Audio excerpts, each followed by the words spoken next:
I love it so much. And the many of my customers like it. They like it so much. They like it, I appreciate it. It makes my business to grow very well. It's very easy. I like it more than the one that I'm using before.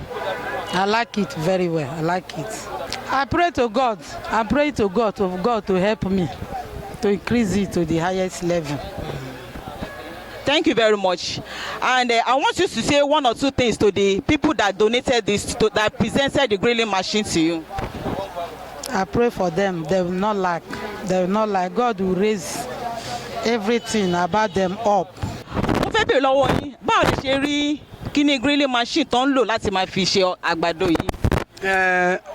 Mọ́mì, níbẹ̀ mi ṣe rí kíní sí mo rí pé kíní make sense. Kò ní máa fún wọn stress torí sometimes tá a bá fẹ́ wá arajà mi bá wọn máa fẹ́ ná, máa fẹ́ atẹ́gùn, máa fẹ́ blowing torí kíní yẹn lè tètè jiná. Mọ̀ àwọn customer tún máa pọ̀ tẹ́gbẹ́ ìbọn máa dúró. So mọ̀ kíní bẹ́ẹ̀ bá wọn gbé wá sí kíní máa help wọn. Mọ̀ ní wọ́n máa assist wọn. Wọ́n máa yẹ kọjá wọn máa yá wọ́n máa yẹ kó máa tà dáadáa. Àwọn àgbàdo wọn tó máa jóná sometimes púpọ̀ yẹn kò ní máa jóná.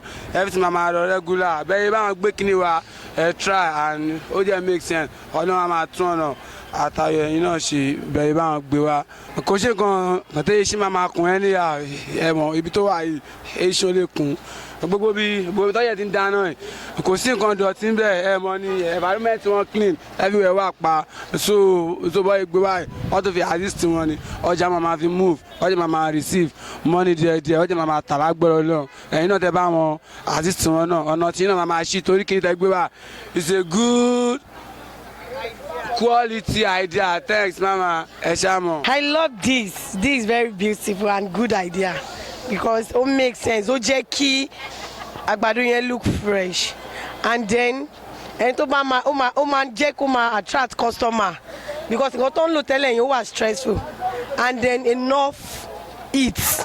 But this one will make everything easy for the woman. So idea temuwa yi o make sure, and this machine is very good and I love it.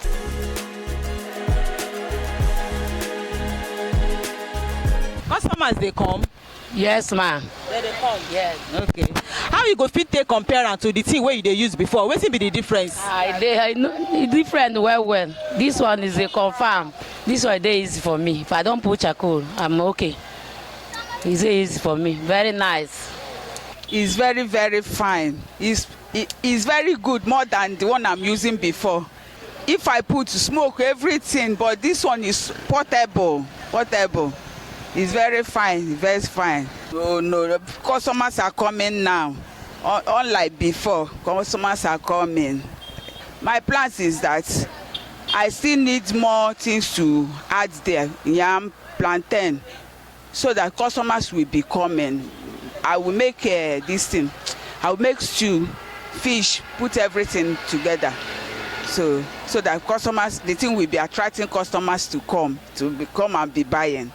I thank Ajoke Ayisat Afolabi Foundation. They did better things for me. God will bless them. They will never lack.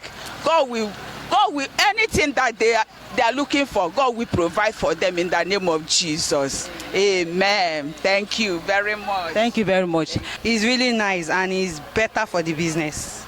And I hope if this kind of thing can be circulated for everybody that do this kind of business, I'm sure people will like it, because there are some people that the way they arrange it, they don't like it. But if they see this kind of things, they will be very, very happy. And to be honest, they will feel free to go and get that kind of thing. So I think it's very good. And thanks to the people that give it to them.